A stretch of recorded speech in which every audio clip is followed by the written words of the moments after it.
Ah, pronto. Acho que agora estamos ao vivo. Estamos esperando a doutora Eglaci. Hoje jornada dupla para a gente falar de amor. Né, Suzy? Hoje jornada dupla. A gente falar um pouco de amor agora.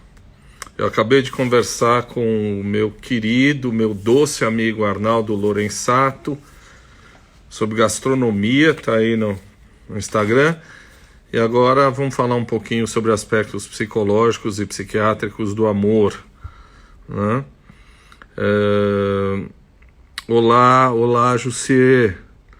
Nenê, novamente, muito obrigado pelo prestígio. Vamos falar de amor, Nenê. Chegou? Editora Rogref. Vamos ver aqui.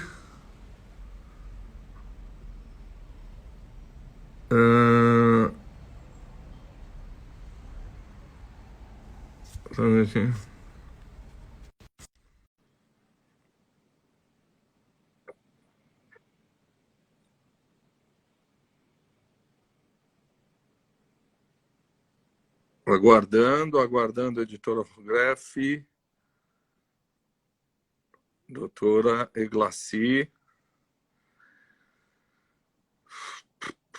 Cansado hoje, tá? Fazendo hora extra. Segunda live hoje, mas sempre com gente muito agradável. Estou aguardando a doutora Eglaci Sofia. Onde é que está a doutora Eglaci?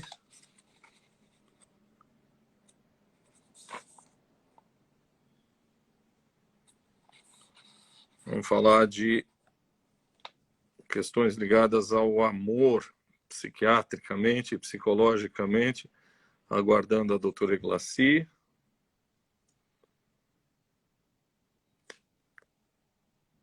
Algo não se deu bem. Não.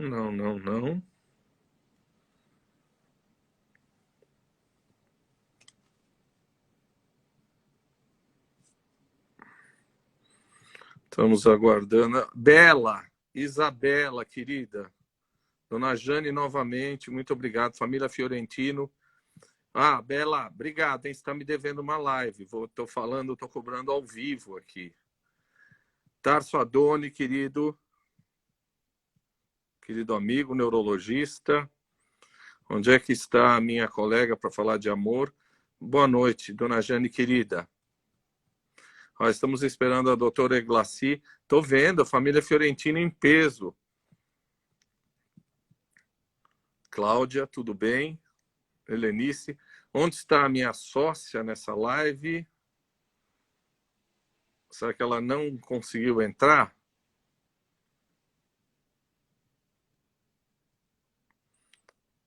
Eu não quero atrasar, porque nós temos muita coisa para falar de amor. Amor é um tema vasto. Dona Mari. Será que ela está aqui?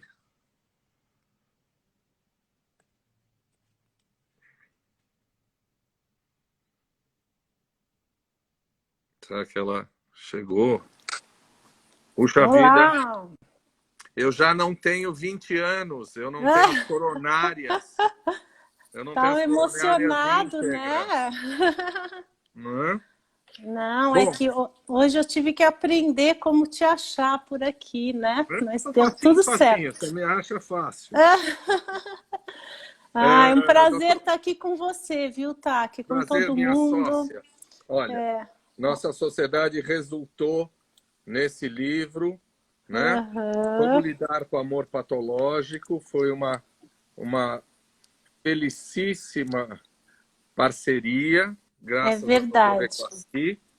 Nossa parceria começou com o livro, depois agora estamos com o nosso curso, né? Exatamente, vamos fazer Curso um de curso de amor extensão, patológico. Né? reabilitação do amor patológico. Então vamos lá, né? Porque nós vamos falar sobre amor e é um tema tão Oi, Grazi. extenso, né, Taki? Vamos nos apresentar. Você é psicóloga clínica, doutora Eglaci Cristina Sofia, psicóloga clínica, mestre e doutora em ciências pela Faculdade de Medicina da Universidade de São Paulo. Eu vou resumir, que o currículo é grande. Não. Psicodramatista pela Federação Brasileira de Psicodrama, especialista em psicodrama clínico. Você foi coordenadora e supervisora do setor de amor e ciúme patológico do Ambulatório Integrado de Transtornos do Impulso, PROAMIT, do Instituto de Psiquiatria HC-FMUSP. Resumi um pouco, porque tem muita coisa aqui. Muito obrigada. Olha quem fala, né, gente? Eu, assim, quero agradecer bastante também à editora Rogref, que é quem, né, fez esse convite para que a gente pudesse estar nesse momento aqui juntos, e um momento tão agradável, com um tema mais agradável ainda. E agradecer você, tá? Que eu estou até emocionada, porque eu tenho assistido suas lives, você traz pessoas assim super de ponta. Como você. Como você. Então, eu fico assim muito contente de poder estar aqui com você e espero que a gente possa contribuir, né, com esse tema para muitas pessoas que a gente vai perceber que estão aí em processo de mudança nessa situação de distanciamento social. Então, eu vou apresentar o TAC, gente, que dispensa, né, a apresentação, mas a gente faz mesmo assim, né? Professor TAC Cordaz, ele é médico psiquiatra, mestre, doutor pela Faculdade de Medicina da USP, coordenador do nosso querido e famoso Ambulim, o Ambulatório dos Múltiplos Transtornos do Impulso, né? E é um grande comunicador, acho que um dos maiores comunicadores da nossa época, super entendido sobre literatura, mitologia, né? Acho que nós vamos aprender muito hoje aqui, né? Porque mitologia, literatura, poesia, tem tudo a ver com o amor, né, Taki? Tem tudo a ver, tem tudo a ver. Mas você está elevando a expectativa muito alta. De repente, vamos baixar um pouco isso aí. Então vamos lá, Taki, Tá. conta um pouquinho para a gente. A gente dividiu da seguinte maneira, a gente fala 20, 25 minutos, eu vou falar de poesia, de literatura, de filosofia. Aí a doutora Eglaci vai falar especificamente de amor em tempos líquidos, né? E no final, se der tempo, eu falo um pouquinho de psiquiatria do amor. Não é assim? Perfeito, então, perfeito. Tem que dar tempo, tá todo mundo esperando para saber. Tá boa aqui a visão, a voz, tá dando para ouvir, para enxergar, tá tudo bem, né? Talvez você precise de um pouco mais de iluminação. Ah, iluminação. Bom, eu vou tá falando. Vendo? Melhorou? Oh, muito. Bom, obrigada, eu vou dizer para vocês que quando veio o convite honroso da editora Rogref, eu pensei assim, eu não vou conseguir falar de amor, né? No meio de uma pandemia onde tem 11,5 milhões de desempregados e agora provavelmente 16, num país onde a gente está vivendo uma crise ética, uma crise moral, uma crise autoritária, de desmandos, de descaso na saúde, eu achei muito complicado falar de amor, mas depois, conversando com você e com os amigos da Rogref, entendi que era preciso mais do que nunca falar de amor, né? Então eu vou começar pelo amor, que é o mais corriqueiro, que todo mundo pensa no amor romântico, mas que eu vou dizer para vocês que não é a única e talvez não seja a mais importante forma de amor. Se você perguntar o que é o amor, é melhor ouvir os poetas. Os poetas são melhores para definir amor do que psiquiatras e filósofos, né? Nós queremos saber isso, tá? A tua visão sobre o amor na poesia, o amor na literatura, conta tudo pra gente. Tudo não vai dar, só um pouquinho. Mas o amor pode ser idealizado. A gente vai achar poetas parnasianos falando de amor. Quer dizer, do amor absolutamente ideal, que é uma coisa mais bonita do que a rosa de Pixinguinha. Tu és divina e graciosa, estátua majestosa do amor por Deus esculturada, né? Ou então Vinícius falando de tudo ao meu amor serei atento, antes de contar os eles sempre tanto, que sempre em face de maior encanto. É uma poesia parnasiana, é do amor perfeito, é da mulher perfeita, da mulher idealizada. Você pode ter na poesia o amor romântico. Eu estou lembrando de cabeça, então se alguém pegar na internet e disser que eu errei uma palavrinha, não tem problema. Nós vamos lembrar de Camões. Camões no amor romântico, no amor incendiário, o amor que faz sexo sem luva, né? Diz assim: amor é fogo que arde sem se ver, é ferida que dói, mas não se sente, é comportamento descontente. Não, preciso achar. Amor é fogo que arde sem se ver, é ferida que dói, mas não se sente, é comportamento descontente, é dor que desatina sem doer. É essa ebulição. E esse amor ebulição aí, e todo com sofrimento, tem muito a ver com o nosso amor patológico, né, Tati? Que a gente trabalha... Mas todo amor tem sofrimento. Sim. Todo amor... Se você não quiser sofrer, você tem que ser um dos filósofos estoicos que dizem que não coloque expectativa na vida, não coloque esperança na vida. Use o que se chama de ataraxia. Ataraxia quer dizer uma anestesia em relação às coisas. Porque se você não sonha, você não sofre. Mas acho que não dá para viver desse jeito, né? Na ópera, você tem um exemplo de... Aquela mulher me ama ou não me ama? Tem uma ópera que chama Elixir d'Amor, de Donizetti, que ele canta Una furtiva lágrima, que ele diz assim: uma lágrima furtiva despencou do meu olho, e eu fiquei pensando, ela me ama, não me ama, me ama, não me ama. E ele diz: una furtiva lágrima nel quale suoi sutò, quelli festosi giovani invidia sembrò. Quer dizer, aqueles meninos lá ficaram com inveja de mim, porque agora todo mundo sabe que você me ama, né? O amor não é só alegria, não. Verdi, em La Traviata, ele usa um termo para definir amor que é croce e delícia. Cruz e delícia. Alfredo diz para Violeta que um dia felice etérea me balenaste inante. Quer dizer, um dia você estava alegre, etérea, você apareceu diante de mim. E desde então, o amor para mim é cruz e delícia. Cruz e delícia ao coração. Ou seja, não tem amor que não haja sofrimento, né? Amor tem sofrimento porque tem despedida, né? O Bilac tem uma poesia, e repito, estou tentando lembrar de cor alguma palavra, que chama Nel mezzo del cammino, que ele fala assim: cheguei, chegaste, vinhas fatigada e triste, triste e fatigada eu vinha. Tinhas a alma de sonhos povoada, e a alma de sonhos povoada eu tinha. Né? E ele diz assim: hoje segues de novo. Na partida, nem o pranto os teus olhos umedece, nem te comove a dor da despedida. E eu, solitário, volto a face e tremo ao ver teu vulto que desaparece na extrema curva do caminho extremo. Ou seja, o amor vai embora. E se você não quiser sofrer do amor, seja estoico, né? Sim, amor e até o amor na convivência, né, Taki? Aquele que fica na convivência mesmo. A gente sabe que há momentos de sofrimento, momentos onde as pessoas estão apaixonadas e depois elas caem na realidade, né, do lado negativo que existe naquela pessoa que a gente escolheu como sendo perfeita. Vamos né? pensar Então... fora, né? Tem muitos casais que viviam o fim de semana. O fim de semana era legal porque convida amigos, você sai, você vai passear, etc. Agora, no confinamento, você vive de domingo a domingo. Tem casais que sobrevivem porque são casais de fim de semana. Agora, a coisa Exato. difícil, você vai falar disso.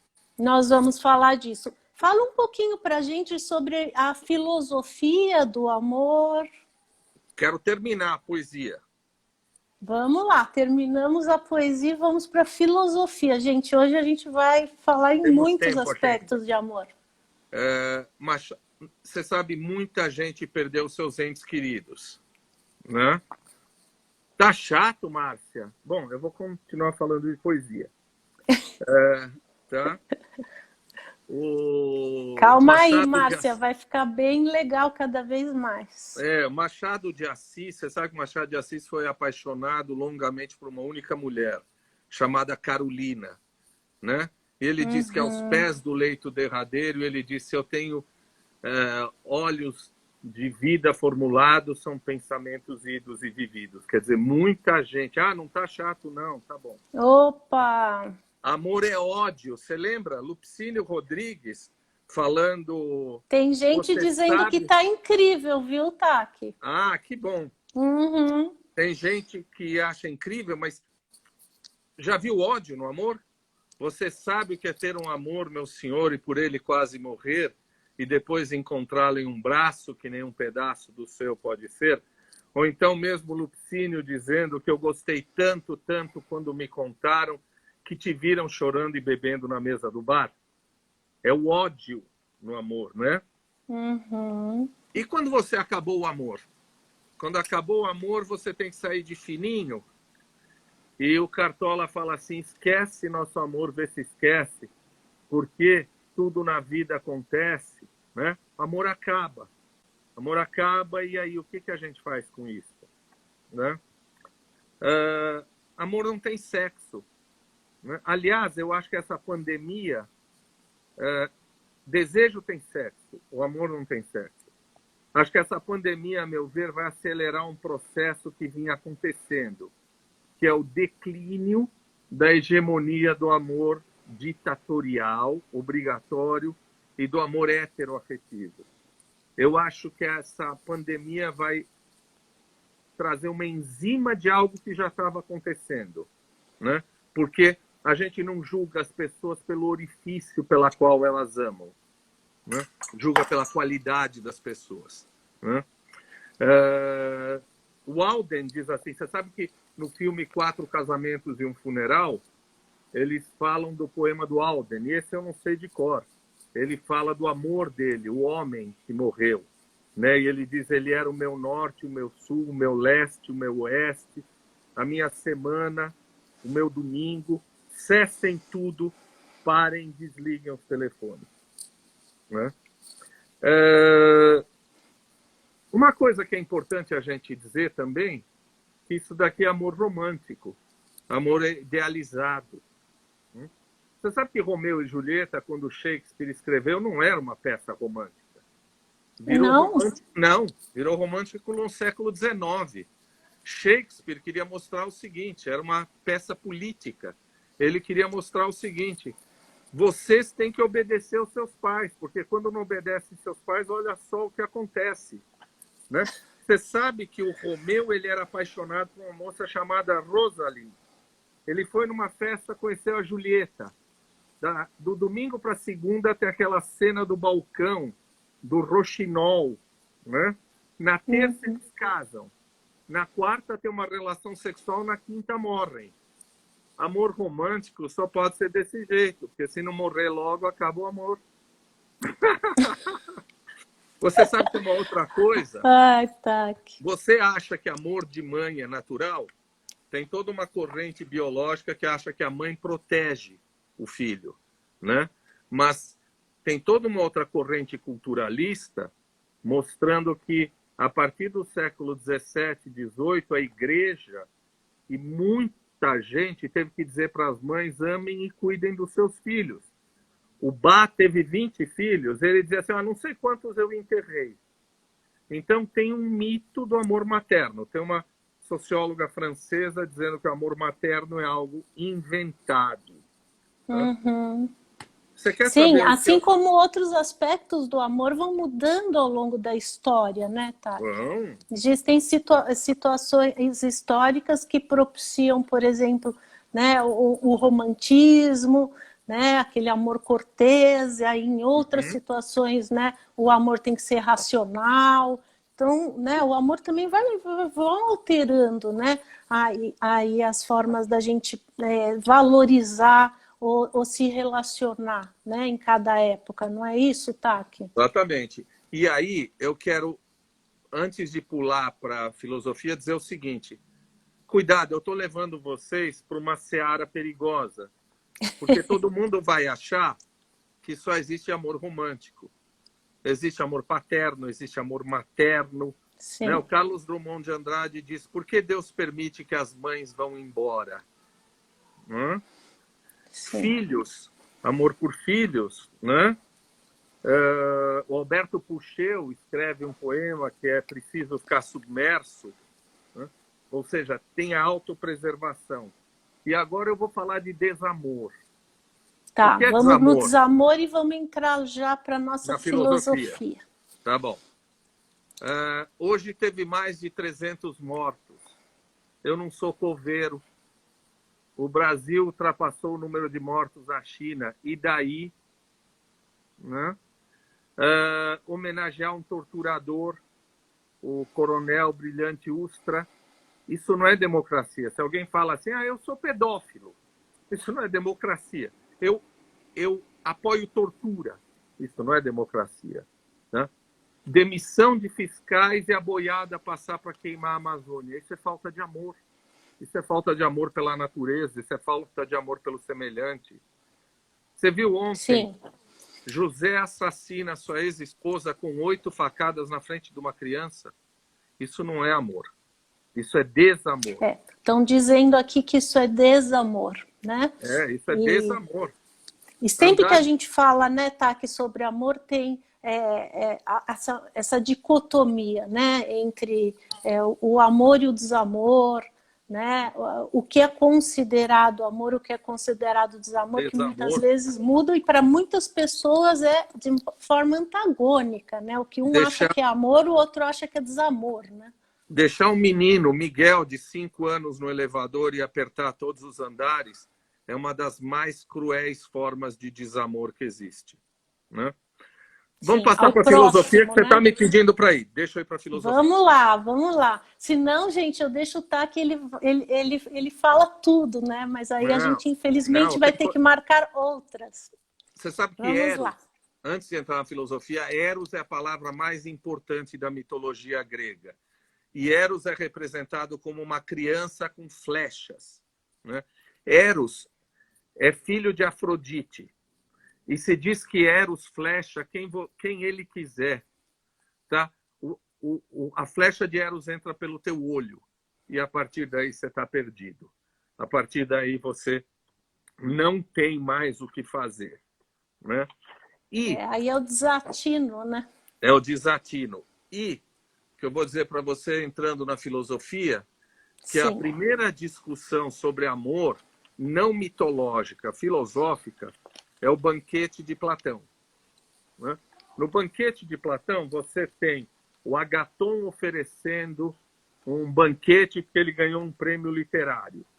E aí cada um diz o que acha do amor. O Fédron diz assim, o amor eleva você a uma qualidade maravilhosa, ao seu melhor lado.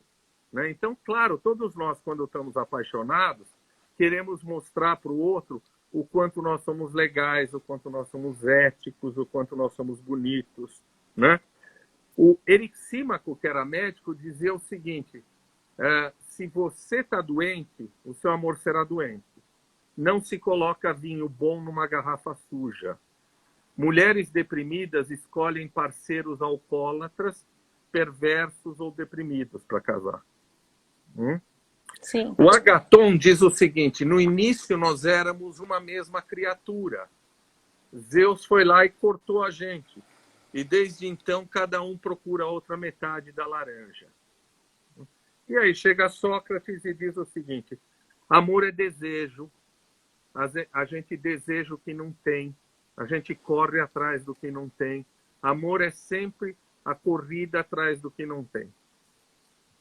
Para fazer um salto, o Schopenhauer fala a frase mais triste da filosofia. Eu estou fazendo saltos de século para não cansá-lo. Ele diz o seguinte, o homem oscila entre o tédio e o desespero. O tédio por quê? O tédio porque ele já cansou do que ele tem. E o desespero porque ele não tem o que ele gostaria de ter. Então a nossa vida oscila entre o tédio e o desespero. O que eu não tenho, o que eu já tenho e cansei. Não é interessante isso? Muito interessante. Antes de ir, então, para a gente passar a te ouvir, que é o que todo mundo quer, eu vou dizer que o amor até líquido... parece, gente. Vocês querem claro, me ouvir com tanto claro conhecimento aí. Amor líquido, a gente tem que falar 2 minutos de uma frase da Margaret Thatcher, que em 1987 falou assim: a sociedade não existe, só existe o indivíduo. O que quer dizer isso? Começa o individualismo neoliberal. Começa o pensamento conservador, que quer dizer o seguinte: Estado reduzido privatiza tudo. Se tivesse privatizado tudo, o SUS não teria feito esse papel heróico, né? Individualismo, competitividade, egoísmo. Nós vamos falar no Brasil, farinha pouca, meu pirão primeiro. Não é assim que a gente fala? Sim. Isto entra na história, não vou falar do amor líquido, isso é com você, mas entra na história do Zygmunt Bauman, do mundo líquido. O que o Bauman fala para encerrar? A gente tinha esperança de que nos tornássemos melhores, que o conhecimento e a ciência tornasse a gente pessoas melhores. A gente achava que teria comida para todo mundo. Aliás, fome não devia existir. A fome, tecnicamente, já deveria ter terminado no fim do século XIX. Tem comida para todo mundo. Tá? Tem gente dizendo aqui que hoje o mundo está gasoso. Está gasoso? É pior do que o líquido, né? Porque é impossível. Né? É um individualismo. A Sandra falou isso. O que choca a modernidade quando a gente esperava que fôssemos outros? Os campos de concentração e a morte de 8 milhões de pessoas na Segunda Guerra Mundial. O que isso faz? O que é o mundo líquido hoje? O mundo líquido é o mundo do individualismo, do cara que sai sem máscara e chama o guarda civil metropolitano de analfabeto. Esse é o mundo líquido. É o individualismo. A sociedade líquida, né? Que é o que o Bauman a obsessão colocou. Pelo corpo, o culto às celebridades que no meio de uma pandemia, eu não vou falar o nome da moça, fazem uma balada. Né? É isso que é o mundo líquido. E aí, eu vou parar aqui porque todo mundo quer saber do amor. E isso vai longe, eu vou perguntar para você, sim. Agora. Tá, vamos continuar com essa ideia aí do amor líquido, né? Isso. Que eu acho bem importante a gente começar por aí, para o pessoal ter uma base, né? Do que nós estamos falando. Muitas pessoas, né, tá, que já ouviram falar sobre amor líquido, né? Amor líquido é um termo muito conhecido e já há 20 anos, né? Quando o Bauman colocou. Vamos falar disso. O que é o amor líquido e o que é o amor líquido nesse distanciamento social? Então, vamos lá. Você sabe, né, que nessa época nossa, tá, aqui de distanciamento aí social, ela vem sendo marcada por mudanças muito importantes no nosso amor líquido. Por isso a importância do tema dessa live, né? Porque tanto para os solteiros, as pessoas que estavam só, né, antes desse distanciamento, quanto para as pessoas que estavam casadas ou com uma parceria, a mudança tem sido incrível em relação a essa forma de se relacionar. Então, é muito importante que a gente saiba para ver cada um como que quer lidar aí com a sua situação, mas até prática, né? Então, muitas pessoas, elas conhecem esse termo amor líquido como essa questão da fluidez, essa questão da relação mais volúvel e tal, a partir de Bauman. Mas acontece que tudo isso já começou a ser muito bem exposto por um psicanalista, psicólogo, desde o final da década de 50, chamado Erich Fromm. Naqueles livros dele de autoajuda, onde, né, muitas pessoas consultavam os livros para melhorarem a sua forma de amar, né? Era a arte de amar, né, do Erich Fromm. Então ele ensinava a liberdade de amar, né? Liberdade de amar. o que que você tem que fazer para melhorar, né? Para ser melhor no amor. Ele colocava ali, todo mundo ficava lendo para tentar aprender, se superar, né? Como se fosse uma ciência, o amor, como se fosse, né, um aprendizado, vamos falar assim. E aí, lá mesmo nos livros, o Fromm já colocava o quanto a nossa sociedade, a partir do capitalismo de consumo, como ele colocou, já começou essa transformação, ligando as pessoas, considerando as pessoas como mercadorias, né? O quanto tinha já essa questão volúvel da troca, como se tivessem as pessoas numa prateleira, né? E com essa facilidade de troca, né? Elas eram substituídas o tempo todo. Então, ele já colocou desde aquela época, e associando até essa mudança toda cultural e principalmente econômica, né, da nossa sociedade, o quanto o amor sempre está também associado às questões sociais, né? Então, uma mudança social também gera uma mudança no amor, porque também gera uma mudança na forma pela qual a gente ensina aos nossos filhos como se vincular. Então, a sociedade, né, moderna, anterior, que tinha essa forma de ensinar os filhos a serem mais, terem um ego forte, serem rígidos, conter os instintos, conter o desejo, passou então a ensinar a situação do consumo, né? Com esse capitalismo aí, né? O consumo, quanto mais eu tenho, melhor eu sou, né? Então eu preciso consumir tudo que eu quero. E esse conceito todo dessa época, né, esse contexto, né, dessa época, atingiu muitas famílias, porque os pais também passaram a ser muito permissivos com os filhos, né, de modo... Se você me permite, Lógico. Quem gostar desse tema, eu vou fazer amanhã uma live sobre Adorno. E Erich Fromm é da chamada Escola de Frankfurt, onde tem Adorno e Horkheimer. Então, o Erich Fromm, Adorno, Horkheimer, Marcuse, dessa escola, falam da produção cultural, e eles falam de um negócio que tem tudo a ver com você, que é a morte do pai. A morte do pai quer dizer o seguinte: eu não consigo mais dizer para os meus filhos o que é ético, o que não é ético, o que é simples, não é simples, porque a produção cultural, a televisão, já diz para o meu filho o que é legal ele comprar e ele não comprar. A morte da voz paterna é algo que faz com que o capitalismo coloque dentro das nossas famílias uma ordem que já não é mais nossa. Amanhã, às 20 horas, a gente vai falar de Adorno e de Erich Fromm de novo. Foi muito legal você citar isso. Excelente. Então, nós vamos estar juntos, todo mundo lá para assistir, né? Continuando aí o nosso encontro, né? Então, continuando...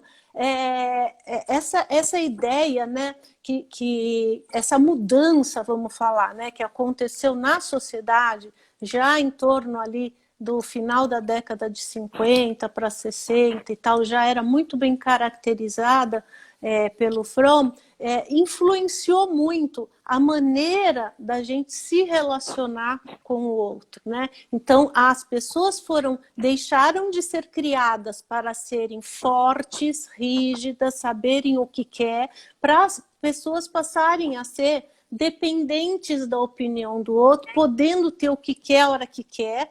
E isso foi também, vamos falar, expandido para a situação relacional, obviamente. Então, nos relacionamentos, as pessoas também passaram a poder trocar um pelo outro, a poder ter relacionamentos totalmente fluidos, né? Sem compromisso, porque qualquer coisa elas trocariam e tudo bem. Então, essa relação objetal, né, como a gente chama na psicologia, ela já foi citada desde aquela época e depois foi confirmada, né, nos livros ali do Bauman, já nos anos 2000 e tal, com esse termo amor líquido, né, onde ele colocou o termo deu um boom, né, foi um sucesso, todo mundo fala em amor líquido, como se fosse uma coisa criada por ele, né? O termo foi, mas o conceito não, né? Então eu não queria deixar, né, de colocar o mérito para o Erich Fromm, porque realmente ele explica muito bem essa parte nos livros dele. E, inclusive, assim, né, existem autores, um é da parte social, né, o Bauman, e o Fromm é mais da área mais psicanalista e psicólogo.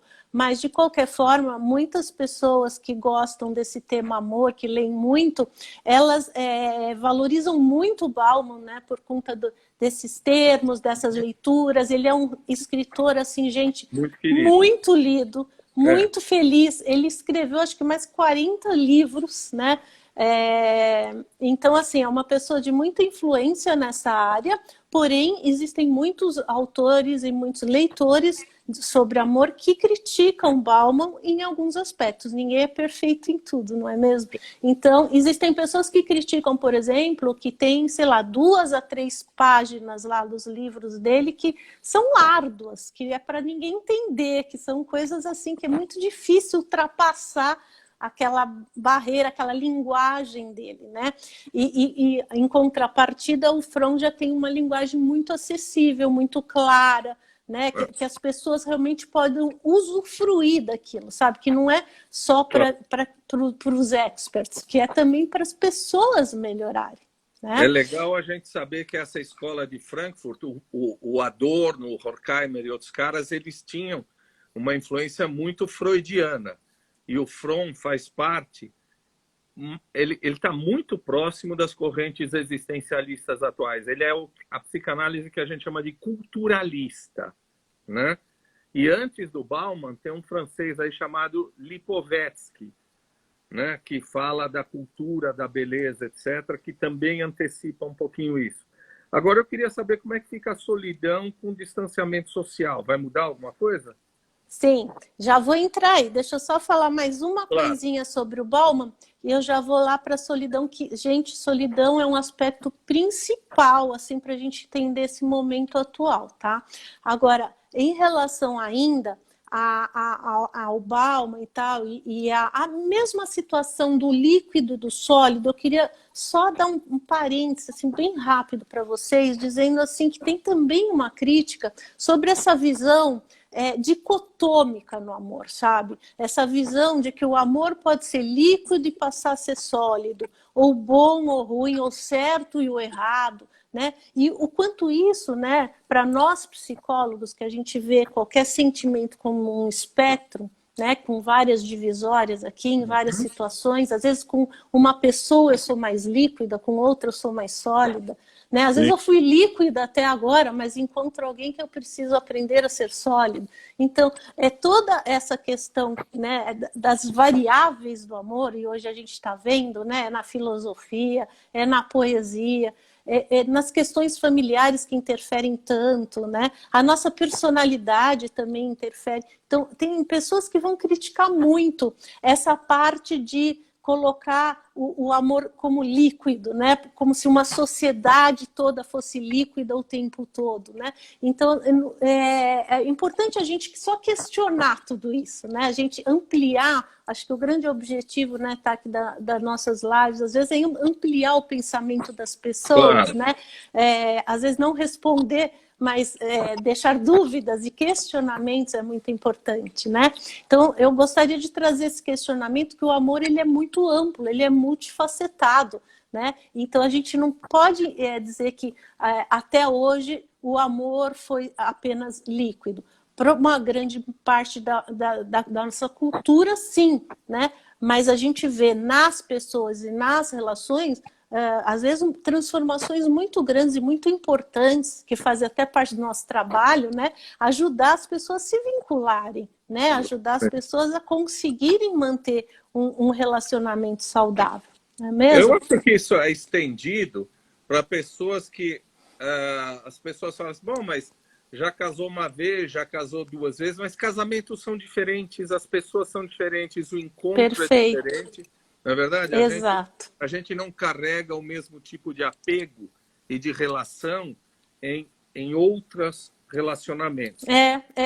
Um exemplo, né, dessa coisa que você está dizendo sobre apego e tal, que é bem importante, um exemplo de que o amor, né, ele é multifacetado, né, é o estudo do John Lee, não sei se você já ouviu falar nele, tá aqui, que ele é um grande estudioso lá da Universidade de Toronto, e ele foi estudar lá os estilos de amor, né? Você falou tipo de apego, eu lembrei.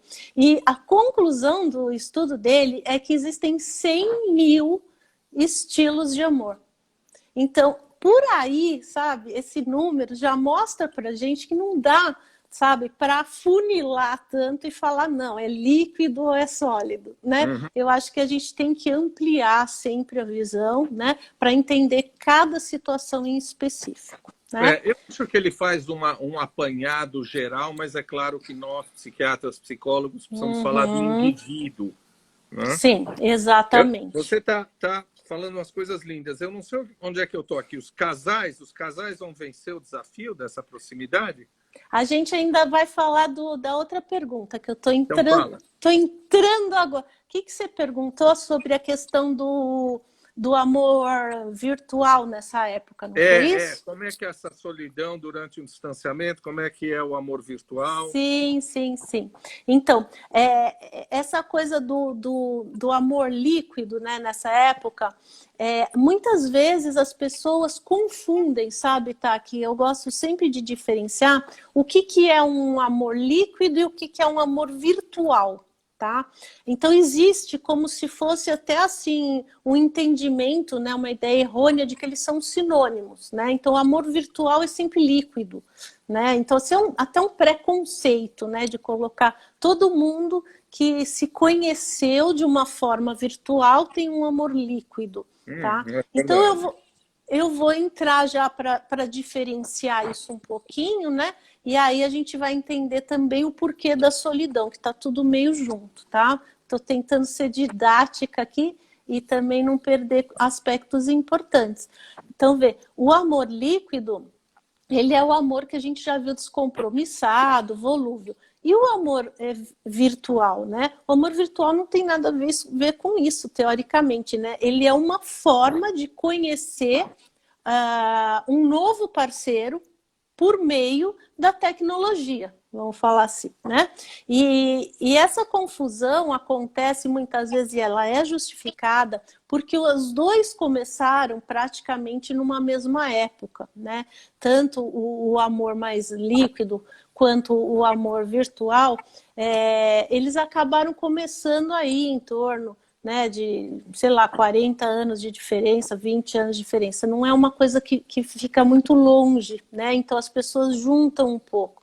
Agora, juntar seria, na minha opinião, né, na minha humilde opinião, seria uma forma de preconceito, sabe? Porque como se assim, não, o amor virtual tá errado, já vai dar errado, e então ele vai ser líquido também, e quem está na internet, quem está nos aplicativos são pessoas que só querem troca. Não necessariamente, né? Existem pessoas ainda ingenuamente, e eu vou falar aqui a minha opinião daqui a pouco, ingenuamente achando que os aplicativos, os sites de relacionamento estão ajudando, né, a conseguir um relacionamento que seja duradouro e tudo mais, né?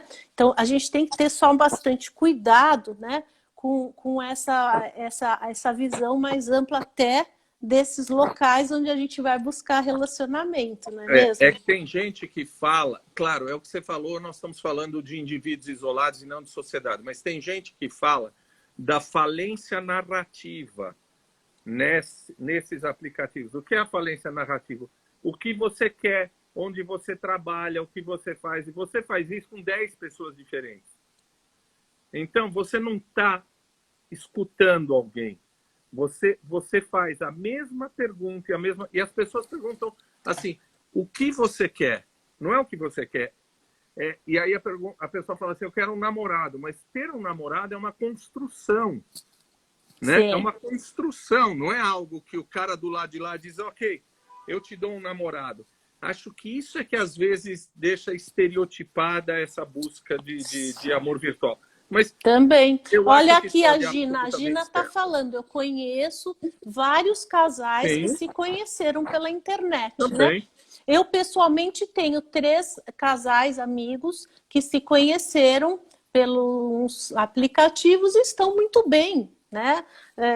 Como qualquer outra possibilidade. Então a gente precisa separar um pouco essa ideia meio Claro. preconceituosa, né? Você está E dizendo que a a, entrevista tipo RH, o que você vê e o que você quer, é meio isso, às vezes, né? Eu tenho sim as minhas críticas, tá, aos sites de relacionamento, a esse imperialismo, né, dos sites, mas a gente precisa também desmistificar essa Claro. ideia que não está correta, né? Porque senão todo mundo acaba se sentindo mal, até diminuindo a sua própria autoestima por estar nos sites, né? Como se fosse uma coisa que eu tô lá fazendo de errado, e não é isso, né? Pode até ser, mas não necessariamente, né? Então, rapidamente, tá, que você me permite, eu acho importante a gente fazer um parênteses para falar um pouco da história do site de relacionamento. Eu acho isso muito interessante e a partir da história a gente entende muita coisa, né? Rapidinho, assim, eles revolucionaram, né, a questão relacional. E tudo nessa época aí, perto de anos 2000. 2000 foi um boom nessa área de relacionamento e de amor romântico, né? Lógico que todos os outros começaram muito antes que isso. Mas você vê, com relação aos sites, até então, né? Até 1995, quando surgiu o primeiro site de relacionamento, que você sabe qual foi, Itaque? Não? Foi o Match. O Match Match? foi um site de relacionamento assim que, né, inovou essa área. E o que o Match trouxe de novo, tá? Ele trouxe uma proposta, tá? Que você poderia conhecer pessoas desconhecidas, né? Você poderia conversar com estranhos, vamos falar assim. Né? Porque até então existiam, né? Existia o Orkut, né? Lembra do Orkut? Então, no Orkut, você reencontrava os seus amigos da infância, né? Que você estudou quando era pequeno, então tinha toda aquela coisa, mas você conversava com os amigos, você não conversava com estranhos, né? E a partir do Match, você pode ler o perfil do estranho, conversar com o estranho e depois até marcar encontro com o estranho. Então, toda essa situação, né, revolucionou o método das pessoas poderem se conhecer, que antes era totalmente e somente presencial, né, pessoal, e passou a ser virtual também. Né? Então, foi uma mudança muito grande na sociedade a partir dos anos 2000 também nesse sentido. E o que acontece com a situação da família, né, nisso tudo? Eu sempre falo um pouco da família, eu junto com a história e falo do amor, tá? Porque tudo está costurado. E eu acho que tudo explica melhor. Então, na família foi muito interessante, porque até só o Orkut, né, os pais chegavam para os filhos e diziam, eu mesma, né, eu falava para a minha filha, por favor, né? Não vá falar com estranho na internet, isso é muito perigoso. Né? A gente sempre falava isso para os filhos, não é? Aí, a partir do match da vida, o que começou a acontecer? Comecei a receber no consultório uma série de pessoas que ainda meio escondidas e meio envergonhadas já contavam. Olha, né? Ontem eu conheci uma pessoa muito legal, nem esperava que fosse da match, né? Então, assim, já começaram os próprios pais, né, a mudança de comportamento em relação a conhecer alguém, né? Perigo a terem levado bronca dos filhos, né? Mas isso é um outro assunto. E daí, tá? Oi, você ia falar, tá aqui? Eu acho que você falou agora de casamento, família. A minha impressão é que um dos ganhos da modernidade foi dissociar casamento de família. Por quê? Porque você pode ter uma família homoafetiva, você pode ter uma família onde tem filho de todo lado, uma família mosaica. Quer dizer, a coisa do casamento necessariamente obrigar você a ter uma família, acho que isso foi um ganho, este split, essa separação, você não acha? Sim, sim, com certeza. Porque você vê, eu sempre procuro ver a coisa completa, né, Taki? Então, assim, eu acho que tudo tem pró e contra, né? Então, por exemplo, o que a gente está vendo, né, da questão do relacionamento na modernidade, incluindo o virtual que nós estamos falando agora, é a mesma coisa. Facilitou muito a vida das pessoas, o que eles pregam é isso, né? Nós somos uma ferramenta, um instrumento para ajudar as pessoas que nunca se conheceriam, poderem se conhecer e tal, terem mais oportunidade, mas, né, por detrás, a gente sabe que também dificulta muito, porque as pessoas acabam escolhendo só pela aparência. Então, elas não têm a oportunidade de utilizar outras ferramentas, vamos falar, que nós utilizávamos antes. Antigamente, eu poderia, né, me atrair para uma pessoa pela inteligência, me atrair pela história de vida, porque nós temos projetos em comum, então nós dois queremos ter uma carreira acadêmica, nós dois queremos morar fora, nós dois queremos uma família grande, e isso encantar. Acabou o encantamento. Né? Agora, com os sites de relacionamento, são escolhas muito pragmáticas, né? Onde as pessoas olham ali, não, passa. Né? Então, muito impulsivamente, as pessoas descartam e são descartadas. Ele parece um site de compras. Exatamente. Né? Que é o que o Fromm já falava ali, que existia, só passou a existir virtualmente também. Certo? E tudo isso, né, levou, né, que você já estava perguntando sobre a questão da solidão, né? Eu já vou entrando então. Eu vou indo, tá? Que qualquer coisa você me corta. Eu vou falando muito, mas o assunto é amplo, né, gente? O que eu puder trazer, eu vou contribuir.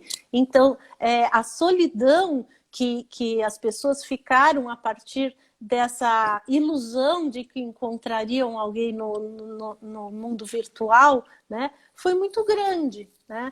Porque as pessoas ficam ali, né, uma deleta, outra é deletada, uma abandona, outra é abandonada o tempo todo, não usam os outros recursos, né? Então a solidão foi aumentando muito. E o que aconteceu então no isolamento, né, social, nessa situação de distanciamento e tal, que é isso que a gente precisa entrar agora, né, Taki? Você vê, o que aconteceu é que exacerbou muito essa situação das pessoas se sentirem em solidão. Pode até ser que algumas pessoas evoluídas se sentiram também em solitude, né? Eu gosto muito de solitude, é um termo do meu querido Osho, né? Que diz assim que a solidão pode também ser leve, né? Ela pode também... Esse é um termo de um teólogo americano chamado Paul Tillich, que divide solidão de solitude. Então o Osho também compartilhou esse... do Paul Tillich, eu conhecia pelo Osho.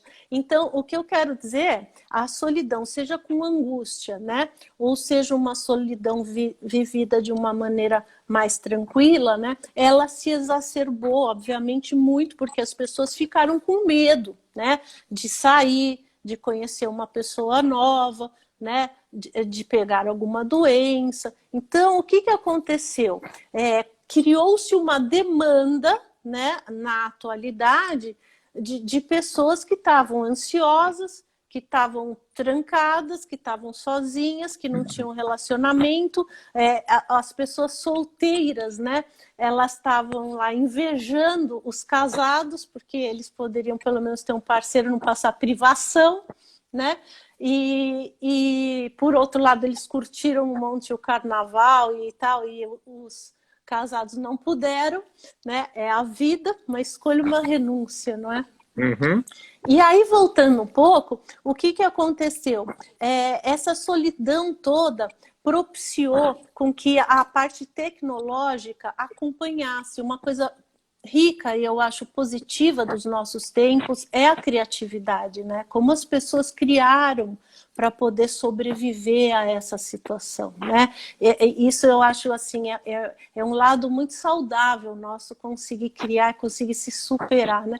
Então muitas pessoas acabavam não podendo sair, não podendo conhecer, criaram-se, tá, os sites, Zoom, Meet, outras questões de fazerem grupos de solteiros, onde eles vão lá, eles se conhecem, né?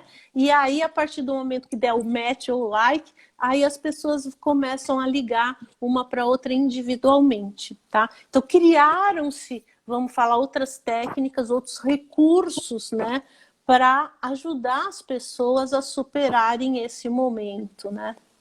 E a partir daí, essa indústria toda que, né, tem um dos aplicativos atuais, que é o mais conhecido, todo mundo conhece e tal, o CEO deu um pronunciamento, tá aqui em junho, sobre a situação de que ele estaria com muitos clientes aí buscando, que aumentou muito o número de pessoas, até pela solidão, né, na procura pelos aplicativos, mas que ele também criou uma ferramenta nova nos próprios aplicativos das pessoas poderem ligar uma para outra, né? Delas poderem ir se conhecendo virtualmente antes de ir para um conhecimento presencial.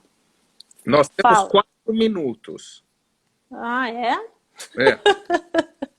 Perfeitamente. Então a gente vai ter que marcar outra para falar da parte de psiquiatria, é isso? É isso. Então você vê, só para fechar, então tanto as pessoas solteiras, né, começaram a criar recursos, como as casadas começaram a ter problemas muito graves, tá? Os relacionamentos que eram saudáveis, eles se aproximaram, as pessoas ficaram muito mais juntas e muito mais sólidas, mas os relacionamentos que eram problemáticos, que eram patológicos, deram um boom, uma pandemia relacional. Um boom de violência doméstica, de feminicídio, de uma série de problemas muito graves que a gente está, né, dando força, tendo que trabalhar. Mas por quê? Porque eram relacionamentos que já estavam problemáticos, tá? Então nós não podemos dizer que a pandemia piorou. Ela exacerbou. Ela é enzima que catabolizou isso. Isso, ela exacerbou. O que era bom ficou melhor ainda, né? Os casais que já queriam na aposentadoria e morar na praia já foram agora, já compraram a casa e já estão bem. E os casais realmente que estavam em violência doméstica, em sofrimento, se agravaram demais, né? E aí a gente precisa sempre estar no respaldo para poder ajudar nesse momento. Eu quero falar uma última coisa, a gente vai deixar a parte psiquiátrica para outro dia, mas acho que esta pandemia mostrou que nem todos são iguais. Pobres, negros e mulheres. Eu li recentemente uma socióloga italiana que chama Silvia Federici.